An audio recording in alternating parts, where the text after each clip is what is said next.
Restaurant ಸ್ಟೈಲಲ್ಲಿ ಮಾಡುವ egg paneer fried rice ಯಾರಿಗೆ ತಾನೇ ಇಷ್ಟ ಆಗಲ್ಲ ಹೇಳಿ. ಲಂಚ್ ಬಾಕ್ಸ್ಗೆ ಅಥವಾ ಈವ್ನಿಂಗ್ ಸ್ನ್ಯಾಕ್ಸ್ಗೆ ಬೆಸ್ಟ್ ರೆಸಿಪಿ ಅಂತಲೇ ಹೇಳ್ಬೋದು. Welcome back to SRK Kannada YouTube ಚಾನಲ್ಗೆ ಸ್ವಾಗತ. ಚಾನಲ್ನ ಸಬ್ಸ್ಕ್ರೈಬ್ ಮಾಡ್ಕೊಳ್ಳಿ. ಇಲ್ಲಿ ನಾನು 500 ಗ್ರಾಮ್ ಅಷ್ಟು ಪನ್ನೀರ್ ಇದೆ, ಅದನ್ನು ಸಣ್ಣದಾಗೆ ಚಾಪ್ ಮಾಡಿ ಇಟ್ಕೊಂಡಿದ್ದೀನಿ. 10 ಮೊಟ್ಟೆ ತೊಗೊಂಡಿದ್ದೀನಿ. ಇಲ್ಲಿ ಈಗ ಒಂದು ಪ್ಯಾನ್ ಇಟ್ಕೊಂಡು ಫಸ್ಟು ಪನ್ನೀರನ್ನ ಫ್ರೈ ಮಾಡ್ಕೊಳ್ಳೋಣ. ಸ್ವಲ್ಪ ಎಣ್ಣೆ ಹಾಕ್ಕೊತಿದ್ದೀನಿ.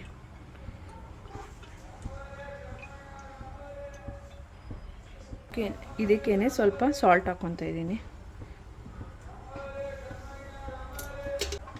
ಸ್ವಲ್ಪ ಚಿಲ್ಲಿ ಪೌಡರು,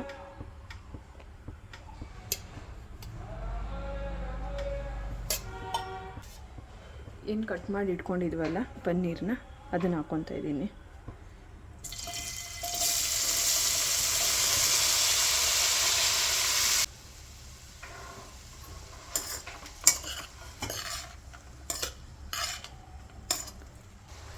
ಇವಾಗ ಇಷ್ಟ ಆಗಿರೋದು ಸಾಕು, ತಕ್ಕೊತಾ ಇದ್ದೀನಿ ಇದನ್ನು.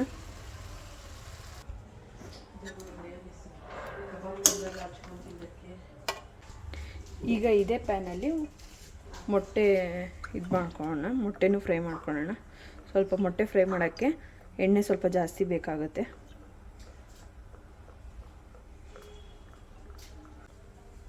ಮೊಟ್ಟೆನ ಬೀಟ್ ಮಾಡ್ಕೊಳ್ಳೋಣ.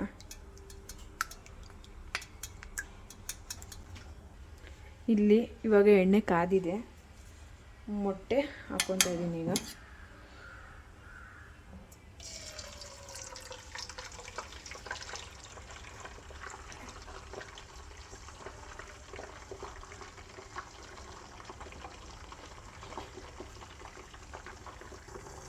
ಈಗ ನಿಧಾನಕ್ಕೆ ನಾವು ಕಲಿಸ್ಕೊಳ್ಳೋಣ ಈ ಥರ.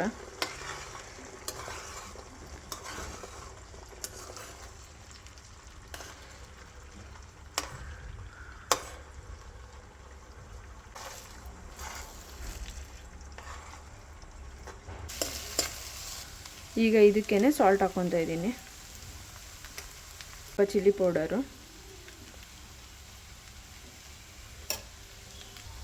ಸ್ವಲ್ಪ ಪೆಪ್ಪರ್ ಪೌಡರು. ಈಗ ಚೆನ್ನಾಗಿ ಮಿಕ್ಸ್ ಮಾಡ್ಕೊಳ್ಳೋಣ. ಆ ಮೊಟ್ಟೆದು ಹಸಿ ಸ್ಮೆಲ್ ಹೋಗೋ ಗಂಟನೂ ನಾವು ಫ್ರೈ ಮಾಡ್ಕೋಬೇಕು. ಈ ಥರ ನಾವು ಮಾಡಿಕೊಂಡ್ರೆ ರೈಸಲ್ಲಿ ತಿನ್ನೋಕ್ಕೆ ಚೆನ್ನಾಗಿ ಸಿಗುತ್ತೆ. ಅದಕ್ಕೇ ನಾನು ಸಪ್ರೇಟಾಗಿ ಮೊಟ್ಟೆನ ಈ ಥರ ಮಾಡ್ಕೊತೀನಿ. ಈಗ ಇದಾಗಿದೆ, ಇದನ್ನ ತೆಗೆದು ಸೈಡಿಗೆ ಇಟ್ಕೊಳ್ಳೋಣ.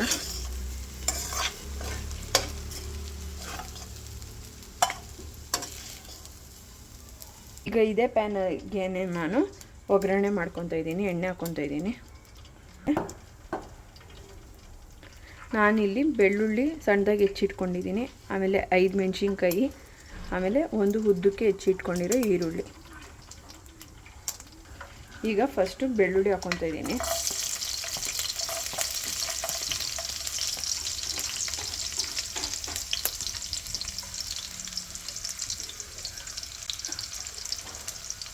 ಈಗ ಮೆಣಸಿನ್ಕಾಯಿ ಹಾಕ್ಕೊತಾ ಇದ್ದೀನಿ.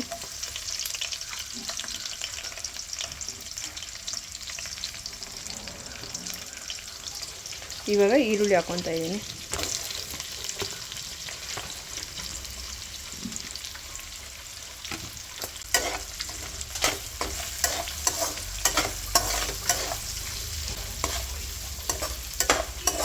ಈರುಳ್ಳಿ ಹಸಿ ವಾಸನೆ ಹೋಗೋ ಗಂಟ ಹುರ್ಕೊಳ್ಳೋಣ.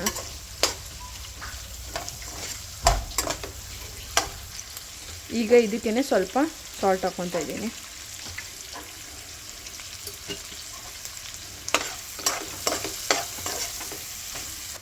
ಈಗ ನಾನು ವೆಜಿಟೇಬಲ್ಸ್ ಏನೇನು ತೊಗೊಂಡಿದ್ದೀನಿ ಅಂದರೆ ಸ್ವಲ್ಪ ಬೀನ್ಸು, ಕ್ಯಾರೆಟು, ಬಟಾಣಿ, ಆಮೇಲೆ ಕ್ಯಾಪ್ಸಿಕಮ್. ಇದಿಷ್ಟು ಮನೇಲಿ ಏನೇನಿದೆ ತರಕಾರಿ, ನಿಮ್ಮ ಮನೇಲಿ ಏನೇನಿದೆ ತರಕಾರಿ ಎಲ್ಲ ಯೂಸ್ ಮಾಡ್ಕೋಬೋದು. ಇವಾಗ ನಾನು ಇದಿಷ್ಟನ್ನು ಯೂಸ್ ಮಾಡ್ಕೊತಾ ಇದ್ದೀನಿ. ಈಗ ಈರುಳ್ಳಿನೂ ಬೆಂದಿದೆ, ಇವಾಗ ಈ ತರಕಾರಿ ಎಲ್ಲ ಹಾಕ್ಕೊತಾ ಇದ್ದೀನಿ.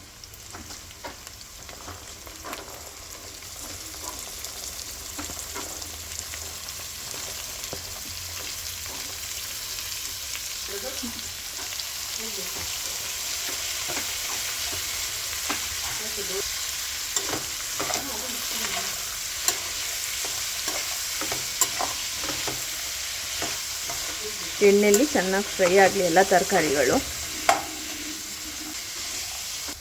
ಇವಾಗ ಇದಕ್ಕೆ ಸ್ವಲ್ಪ ಸ್ಪ್ರಿಂಗ್ ಆನಿಯನ್ ಹಾಕ್ಕೊತಾ ಇದ್ದೀನಿ. ನಿಮ್ಮ ಹತ್ರ ಇದ್ದರೆ ಹಾಕ್ಕೊಳ್ಳಿಲ್ಲ ಅಂದರೆ ಪರವಾಗಿಲ್ಲ. ನನ್ನ ಹತ್ರ ಇತ್ತು ಅಂತ ನಾನು ಹಾಕ್ಕೊತಾ ಇದ್ದೀನಿ.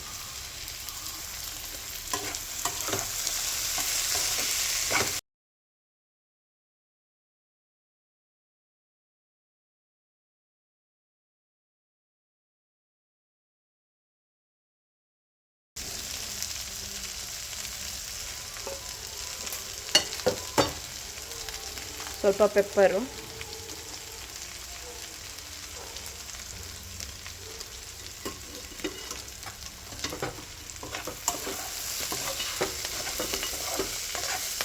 ಹಾಕ್ಕೊತಾ ಇದ್ದೀನಿ.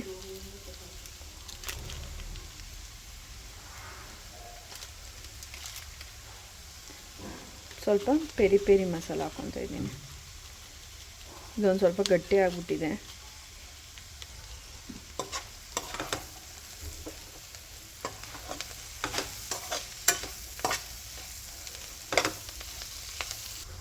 ಈಗ ಇದಕ್ಕೇನೆ ನಾನು ರೈಸ್ ಹಾಕ್ಕೊತಾ ಇದ್ದೀನಿ. ನಾನು ಇಲ್ಲಿ ರೈಸ್ನ ಸಪ್ರೇಟಾಗೆ ಮಾಡಿ ಇಟ್ಕೊಂಡಿದ್ದೆ. ಅದನ್ನು ಸ್ವಲ್ಪ ತಣ್ಣಗೆ ಆದಮೇಲೆ ಇವಾಗ ಮಿಕ್ಸ್ ಮಾಡ್ಕೊತಾ ಇದ್ದೀನಿ ನಾನು. ನೀವು ಇದು ರಾತ್ರಿ ಮಿಕ್ಕಿರೋ ಅನ್ನಕ್ಕೂ ಮಾಡ್ಕೋಬೋದು. ಮಕ್ಕಳಿಗೆ ಲಂಚ್ ಬಾಕ್ಸ್ಗೆ ಇದನ್ನು ಹಾಕಿ ಕಳಿಸಿದ್ರೆ ಖಾಲಿ ಮಾಡ್ಕೊಂಡಂತೂ ಬರ್ತಾರೆ. ಇವಾಗ ನಾನಿಲ್ಲಿ ಸ್ವಲ್ಪ ಸೋಯಾ ಸಾಸ್ ಹಾಕ್ಕೊತಾ ಇದ್ದೀನಿ. ಆಮೇಲೆ ಟೊಮೊಟೊ ಸಾಸ್ ಹಾಕ್ಕೊತಾ ಇದ್ದೀನಿ. ಫ್ರೈಡ್ ಮಾಡಿರೋ ಪನ್ನೀರನ್ನು ಸ್ವಲ್ಪ ಹಾಕ್ಕೊತಾ ಇದ್ದೀನಿ ನಾನು. ಆಮೇಲೆ ಏನು ಸಪ್ರೇಟಾಗಿ ಫ್ರೈಡ್ ಮಾಡ್ಕೊಂಡಿದ್ದೆ ಎಗ್ಸ್, ಅದನ್ನು ಕೂಡ ಇಲ್ಲಿ ಆ್ಯಡ್ ಮಾಡ್ಕೊತಾ ಇದ್ದೀನಿ. ಎಲ್ಲ ಹಾಕ್ಕೊಂಡು ಸ್ವಲ್ಪ ನೀಟಾಗಿ ಮಿಕ್ಸ್ ಮಾಡ್ಕೊಳ್ಳೋಣ. ಇದು ಡಯಟ್ ಮಾಡೋರ್ಗೂ ಬೆಸ್ಟ್ ಅಂತ ಹೇಳ್ಬೋದು. ಹೇಗೆ ಅಂದರೆ ನೀವು ಡಯಟ್ ಮಾಡ್ತಿದ್ರೆ 100 ಗ್ರಾಮ್ಸ್ ರೈಸ್ ತೊಗೊಳ್ಳಿ, 150 gram paneer, 2 eggs, 150 gram vegetables. ಇದಿಷ್ಟು ನಿಮ್ಮ ಮೀಲಲ್ಲಿ ಆ್ಯಡ್ ಮಾಡಿಕೊಂಡ್ರೆ ಪ್ರೋಟೀನ್, ಫೈಬರ್ ಎಲ್ಲನೂ ಇನ್ಕ್ಲೂಡ್ ಆಗಿರುತ್ತೆ. ನೀವು ಒಂದ್ಸತಿ ಟ್ರೈ ಮಾಡಿ ನೋಡಿ. ಇಲ್ಲಿ ನಾನು ನೀಟಾಗಿ ಮಿಕ್ಸ್ ಮಾಡ್ಕೊಂಡಿದ್ದೀನಿ. ಇವಾಗ ಸರ್ವಿಂಗ್ ಬೌಲ್ಗೆ ಹಾಕ್ಕೊತಾ ಇದ್ದೀನಿ. ನಿಮಗೆ ಈ ವಿಡಿಯೋ ಇಷ್ಟವಾದಲ್ಲಿ SRK ಕನ್ನಡ ಯೂಟ್ಯೂಬ್ ಚಾನಲ್ನ ಸಬ್ಸ್ಕ್ರೈಬ್ ಮಾಡ್ಕೊಳ್ಳಿ, ಲೈಕ್ ಮಾಡಿ, ಶೇರ್ ಮಾಡಿ, ಕಮೆಂಟ್ ಮಾಡಿ. Thank you for watching.